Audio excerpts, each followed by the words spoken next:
नमस्कार, दिन भर की बड़ी खबरों में आपका स्वागत है। मैं हूं आपके साथ अंशिता। आज इस बुलेटिन में बात होगी बिहार एनडीए में शुरू हुए टकराव की, एसआईआर पर बढ़ते बवाल की, जानेंगे राहुल के आरोपों पर कहां चुनाव अधिकारियों पर दर्ज हुई एफआईआर, मतदाताओं को क्यों धमका रहे हैं एनडीए के नेता, देखेंगे चंडीगढ़ को लेकर बैकफुट पर आई मोदी सरकार को, और बुलेटिन के आखिर में बात नेपाल में फिर शुरू होते बवाल की। लेकिन दिन भर की तमाम बड़ी खबरों से पहले एक नजर आज की सुर्खियों पर। जस्टिस गवई सीजीआई पद से हुए रिटायर। 24 नवंबर को जस्टिस सूर्यकांत ग्रहण करेंगे पदभार। देश के 53वें सीजीआई बनेंगे जस्टिस सूर्यकांत। ओडिशा के नुआपाड़ा उपचुनाव के दौरान बीजेपी पर ईवीएम में धांधली के आरोप, विपक्षी पार्टी बीजेडी ने खोला मोर्चा, चुनाव आयोग से शिकायत करेगा विपक्ष। जानलेवा बन गई है बीजेपी की वोट चोरी, एसआईआर को लेकर कांग्रेस अध्यक्ष मल्लिकार्जुन खड़गे का फूटा गुस्सा, बीजेपी पर सत्ता के दुरुपयोग के लगाए आरोप।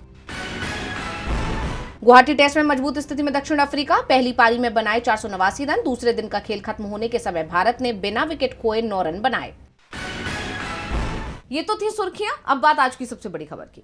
बिहार में मुख्यमंत्री नीतीश कुमार एक बार फिर से सीएम बन गए हैं। मंत्रियों के बीच विभागों का बंटवारा भी हो गया है, लेकिन अभी तक विधायकों के शपथ लेने का दिन तय नहीं हुआ है, क्योंकि नई विधानसभा का सत्र कब से बुलाया जाएगा अभी यही तय नहीं हो पाया है। अब पूरा फोकस विधानसभा अध्यक्ष के चुनाव पर आ गया है। बीजेपी और जेडीयू में इसे लेकर टकराव दिखने लगा है, तो वहीं चुनाव के नतीजों को लेकर भी सवाल उठ रहे हैं। तो क्या है पूरा मामला, देखिए रिपोर्ट। बिहार में एनडीए की सरकार बन गई है। बिना किसी शोर शराबे के मंत्रियों को विभाग बांट दिए गए। दिखाने की कोशिश हो रही है कि कोई टकराव नहीं है, लेकिन अंदर खाने जबरदस्त तनाव दिख रहा है। बीजेपी और जेडीयू दोनों ही अपना विधानसभा स्पीकर बनवाने की कोशिश में जुटे हुए हैं, क्योंकि बिहार में जो सियासी हालत बन गए हैं उसमें विधानसभा स्पीकर का पद सबसे ज्यादा महत्वपूर्ण हो चुका है, क्योंकि गठबंधन सरकार में विधानसभा अध्यक्ष की भूमिका सदन की कार्यवाही के संचालन के साथ ही शक्ति संतुलन का केंद्र भी बन गया है। ऐसे में स्पीकर का पद बीजेपी और जेडीयू दोनों के लिए बेहद महत्वपूर्ण हो चुका है। बीजेपी की तरफ से इस पद के लिए गया टाउन से विधायक प्रेम कुमार, बेतिया से विधायक और पूर्व डिप्टी स्पीकर रेणु देवी का नाम आगे बढ़ाया जा रहा है, तो दूसरी ओर जेडीयू भी इस पद को लेकर पीछे हटने को तैयार नहीं दिख रही है। उसकी तरफ से झाझा के विधायक दामोदर रावत और आलमनगर से विधायक नरेंद्र नारायण यादव के नाम को आगे रख दिया गया है। जेडीयू का कहना है कि विधान परिषद में सभापति पद बीजेपी के पास है, इसलिए विधानसभा अध्यक्ष की कुर्सी जेडीयू को मिलनी चाहिए। गठबंधन के लिए ये सही भी रहेगा, तो बीजेपी इससे सहमत नहीं है। यानी विधानसभा स्पीकर पद को लेकर पेच बुरी तरह से फंस गया है। तो सवाल चुनाव नतीजों पर भी उठ रहे हैं। जनसुराज के चीफ प्रशांत किशोर से जब इसे लेकर सवाल किया गया तो उन्होंने कहा, चुनाव नतीजे महीनों तक चली जनसुराज यात्रा के दौरान उनकी टीम को मिले फीडबैक से मेल नहीं खा रहे। कुछ तो गड़बड़ हुई है। कुछ अजय शक्तियां खेल रही थी। जिन पार्टियों को लोग मुश्किल से जानते थे उन्हें लाखों वोट मिले। कुछ लोग कह रहे हैं कि ईवीएम में छेड़छाड़ की गई है। मेरे पास कोई सबूत नहीं है, लेकिन कई चीजें मेल नहीं खाती। कुछ गलत हुआ है, लेकिन हमें नहीं पता कि क्या हुआ। महागठबंधन ने भी चुनाव में हेराफेरी की बात कही है। आरजेडी ने कहा कि जल्द ही वो सबूतों के साथ चुनाव नतीजों को सुप्रीम कोर्ट में चुनौती देगी। बिहार में नई सरकार बनते ही एनडीए में संकट शुरू हो गया है, तो चुनाव आयोग के चलते अलग ही संकट खड़ा हो गया है। देश भर में एसआईआर की प्रक्रिया के चलते बीएलओ दबाव में दिखाई दे रहे हैं। समय कम और काम ज्यादा थमा दिया गया है। चुनाव आयोग तय समय सीमा बढ़ाने को भी तैयार नहीं दिख रहा है, जिसके चलते कई तो अपनी जान भी दे चुके हैं, और इसे लेकर राहुल गांधी ने तीखे सवाल उठाए हैं। क्या है पूरा मामला, देखेंगे रिपोर्ट में। विपक्ष के तमाम सवालों और विरोध के बीच चुनाव आयोग पूरे देश में एसआईआर प्रक्रिया को लागू कर रहा है। 12 राज्यों में ये प्रक्रिया शुरू भी हो चुकी है, लेकिन इस प्रक्रिया के दौरान पिछले 19 दिन में 6 राज्यों में 16 बीएलओ ने खुद की जान ले ली। इस घटनाक्रम ने चुनाव आयोग पर उठते सवालों की कड़ी को और बढ़ा दिया है, और अब लोकसभा में नेता विपक्ष राहुल गांधी ने कड़े शब्दों में चुनाव आयोग की इस प्रक्रिया की निंदा की। उन्होंने अपने सोशल मीडिया हैंडल एक्स पर एक अखबार की कतरन शेयर करते हुए लिखा कि एसआईआर के नाम पर देश भर में अफरा तफरी मचा रखी है। नतीजा, 3 हफ्तों में 16 बीएलओ की जान चली गई। हार्ट अटैक, तनाव, खुद की जान ले लेना। एसआईआर कोई सुधार नहीं, थोपा गया जुल्म है। चुनाव आयोग ने ऐसा सिस्टम बनाया है जिसमें नागरिकों को खुद को तलाशने के लिए 22 साल पुरानी मतदाता सूची के हजारों स्कैन पन्ने पलटने पड़े। मकसद साफ है, सही मतदाता थक कर हार जाए और वोट चोरी बिना रोक टोक जारी रहे। भारत का चुनाव आयोग आज भी कागजों का जंगल खड़ा करने पर ही अड़ा है। अगर नीयत साफ होती तो लिस्ट डिजिटल, सर्चेबल और मशीन रीडेबल होती, और चुनाव आयोग 30 दिन की हड़बड़ी में अंधाधुंध काम ठेलने के बजाय उचित समय लेकर पारदर्शिता और जवाबदेही पर ध्यान देता। राहुल गांधी ने एसआईआर को एक सोची समझी चाल बताते हुए कहा कि यहाँ नागरिकों को परेशान किया जा रहा है और बीएलओज की गैर जरूरी दबाव से अपनी जान लेने की घटनाओं को कोलेटरल डैमेज मानकर अनदेखा कर दिया है। ये नाकामी नहीं, षड्यंत्र है। वहीं सपा प्रमुख अखिलेश यादव ने भी इस प्रक्रिया को लेकर पार्टी के नेताओं को सचेत करते हुए कहा कि जो नेता इस प्रक्रिया को गंभीरता से नहीं ले रहे, उनका टिकट कटना तय है।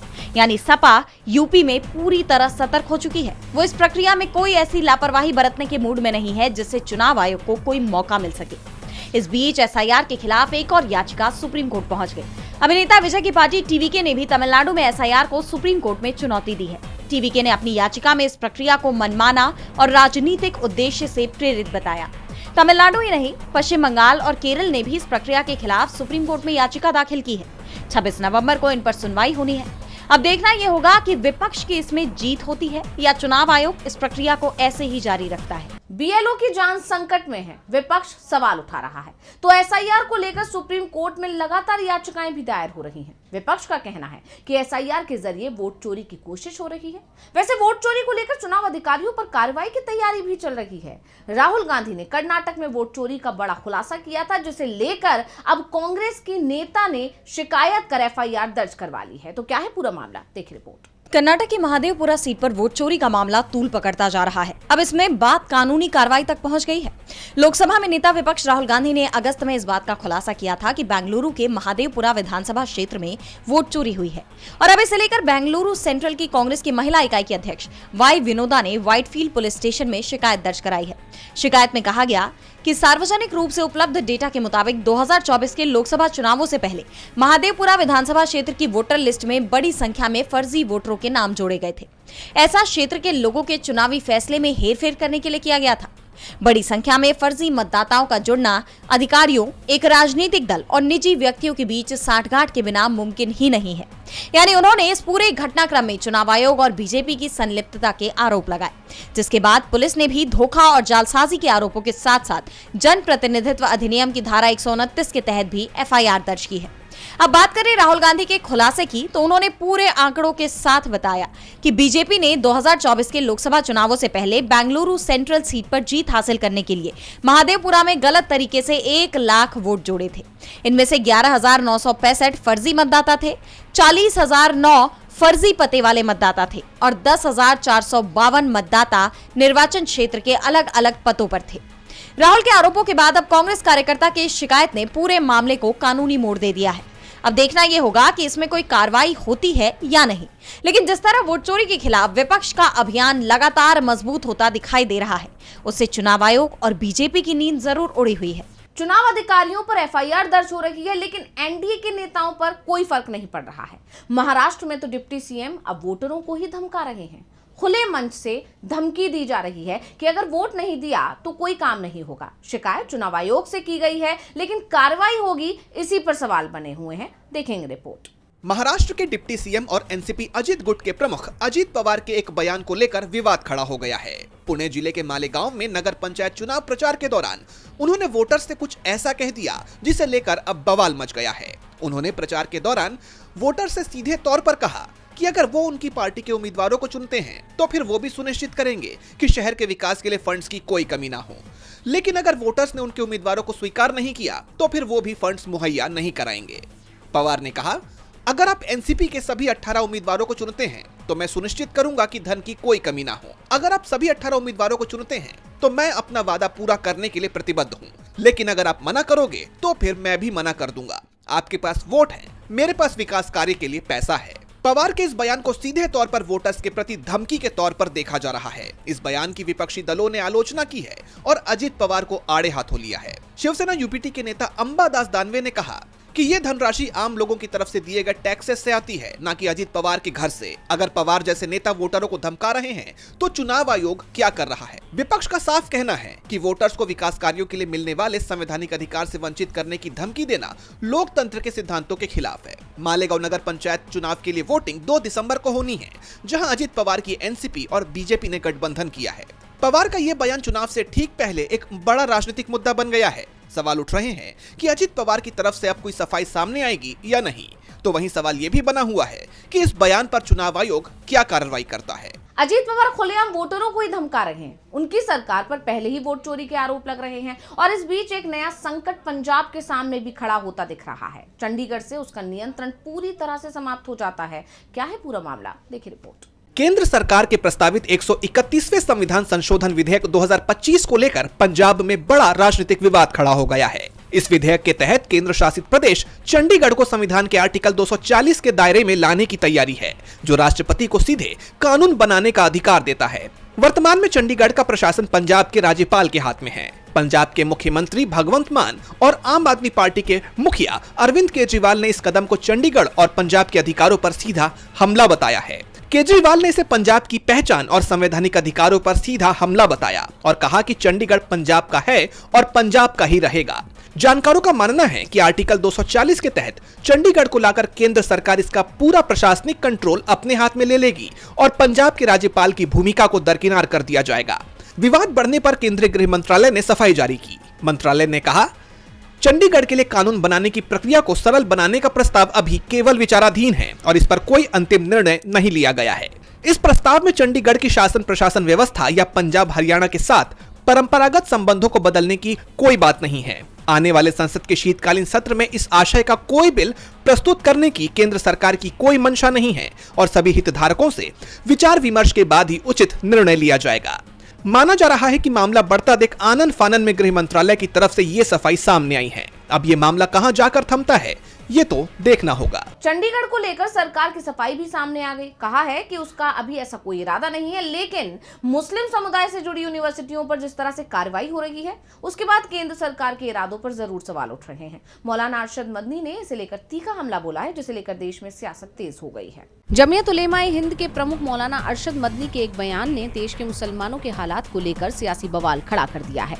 मदनी ने अंतर्राष्ट्रीय स्तर पर मुसलमानों की सफलताओं का हवाला देते हुए भारत के हालात पर चिंता जताई।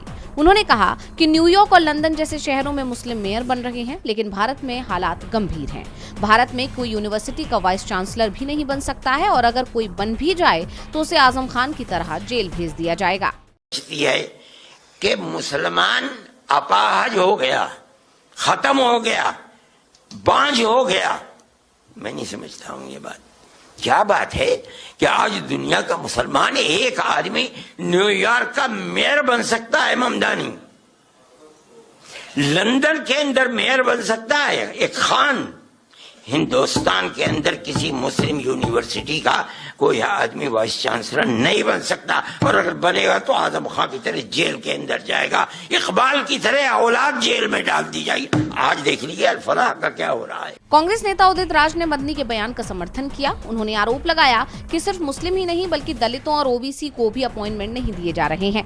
उन्होंने केंद्र सरकार की 48 यूनिवर्सिटी में किसी भी मुस्लिम, दलित या ओबीसी वाइस चांसलर के न होने का दावा किया और आरोप लगाया कि आरएसएस और बीजेपी इन संस्थानों में सिर्फ अपने सदस्यों को नियुक्त करना चाहते हैं।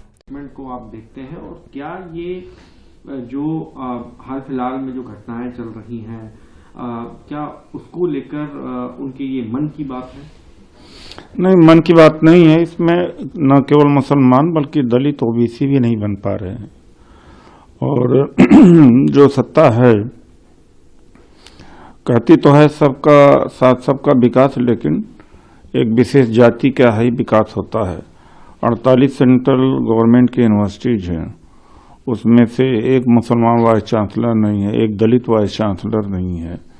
वहीं बीजेपी नेता मोहसिन रजा ने मदनी परिवार पर मुसलमानों को गुमराह करने का आरोप लगाते हुए पलटवार किया। उन्होंने कहा कि मदनी परिवार ने मुसलमानों को सिर्फ गुमराह करने और लूटने का काम किया है। लंबे समय से उन्होंने सरकारों से ग्रांट लिया और निजी स्वार्थ में काम करते रहे, लेकिन मुसलमानों का उत्थान नहीं किया। मदनी के इस बयान ने सरकार की नीयत पर सवाल खड़े कर दिए हैं और देश में अल्पसंख्यकों के हालात पर एक नई राजनीतिक बहस छेड़ दी है। और बुलेटिन के आखिर में बात नेपाल में नए संकट की आहट की। भारत के पड़ोस में हर तरफ राजनीतिक उथल पुथल देखी जा रही है। बांग्लादेश से लेकर नेपाल तक युवाओं ने सरकार के खिलाफ मोर्चा खोला और उन्हें गद्दी से उतार फेंका। बांग्लादेश में अब भी चुनाव की तस्वीर साफ नहीं हो पाई है, लेकिन नेपाल में जरूर राजनीतिक स्थिरता लाने की कोशिश की जा रही है। वहीं पूर्व पीएम केपी शर्मा ओली के फैसले से देश में चुनाव से पहले गृह युद्ध छेड़ने की आशंका जताई जा रही है। तो क्या है पूरा मामला, जानने के लिए देखेंगे रिपोर्ट। नेपाल में ओली सरकार के तख्ता पलट के बाद चुनी हुई सरकार को लाने की कवायद जोर शोर से चल रही है।